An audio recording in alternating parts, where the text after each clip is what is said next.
Molo Sanbonani, hello, how's it? Good morning, good morning, good morning. Welcome to another episode of Vuka Nazo, your morning news analysis show. My name is Sikhle Ngobese, aka Big Daddy Liberty. Now, with that being said, remember, all you need to do if you're watching the simulcast on Facebook or YouTube is to smash that like button. Yeah, boy, do it right now. Hit that like button and help me grow my show's engagement. Another way you can, of course, grow my engagement is by subscribing on YouTube. Join the over 41,800 of you who are now subscribed to the show. Help me reach my goal of 50,000 subscribers by the end of the year. Guys, we have a website. Find us, please, at BigDaddyLiberty.com. Now, with that being said, enough of the jibber jabber. Let's get straight into the news.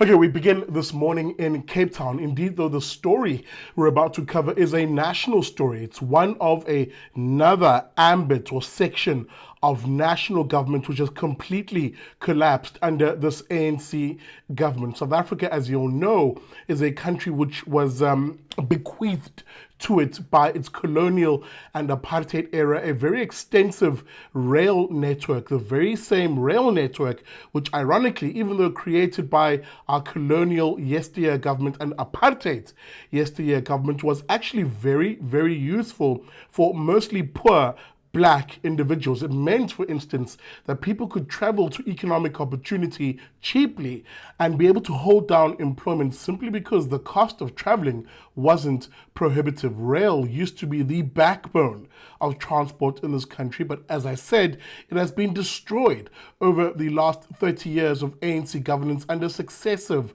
failed ANC ministers of transport, the last of whom was a douchebag of a character, a one Ufigile Mbalula. Higgy, there!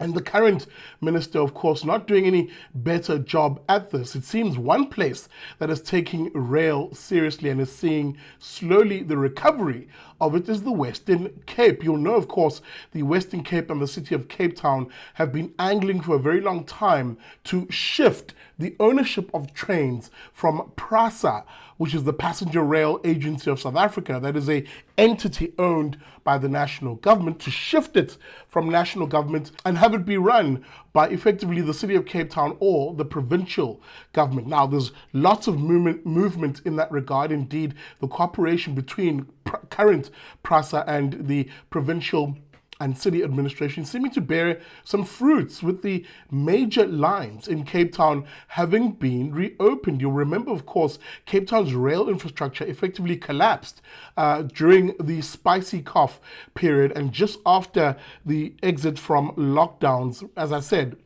most passenger rail moving from train to taxis in that part of the world. Well, seemingly the rail is back and it's roaring back thanks to the partnership between the city of Cape Town and PRASA. Indeed, the Premier of the province, Alan Winde, having ridden the Belleville line to inspect the fact that it's back. Now, I'm going to turn now to EWN, which wrote up this particular story as follows.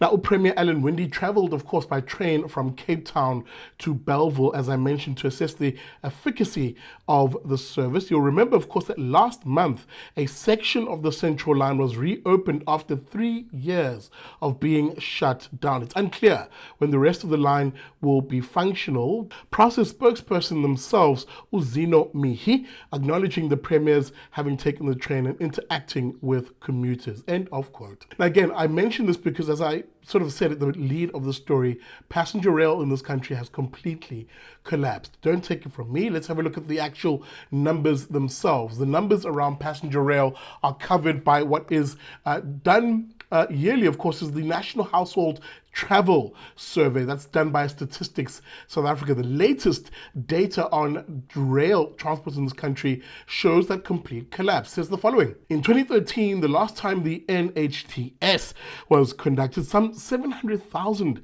South Africans, that representing about 13% of the employed population, regularly used trains to get to and from work. However, by 2020, that number had dropped by almost 80%, with just over 150,000 workers still relying on trains. Less than 2.2% of all households surveyed across 65,000 dwelling units reported using trains as their main mode of transport, dropping significantly from the 8.9% in 2013. End of quote. Again, there you have it, the numbers telling the story there. Basically, those numbers demonstrating the absolute failure of ANC government's transport policy. And if it does take a provincial government like the Western Cape to get rail back and efficiently, so indeed even augmenting rail services, well then I, for one, will be in fully support of the Western Cape government. All right, that's it from me here at Vuka Nazo this morning. I want to hear from you. Find me, of course, on Facebook or on YouTube. Drop a comment and leave a like, please, for the content. If you're watching on YouTube in particular, please subscribe and hit that bell notification. Help me reach my goal of 50,000 subscribers by the end of the year. Guys, remember, all the stories that we covered here on the show, the links of which will be in the descriptor of this video. Now, find us, please, and support our work financially. The ideas of liberty and freedom, a market economy, and a property-owning society, a non-racial society. That's what I stand for. If you believe in those ideas, well, then you can fund my work at 75 Rand a month. How do you do that? Find us, of course, on our website at bigdaddyliberty.com. There you'll find a payment method that suits you. Nonetheless, with that being said, thank you for watching. I'll see you tomorrow bright and early for what will be the Friday edition of Vuka Nazo.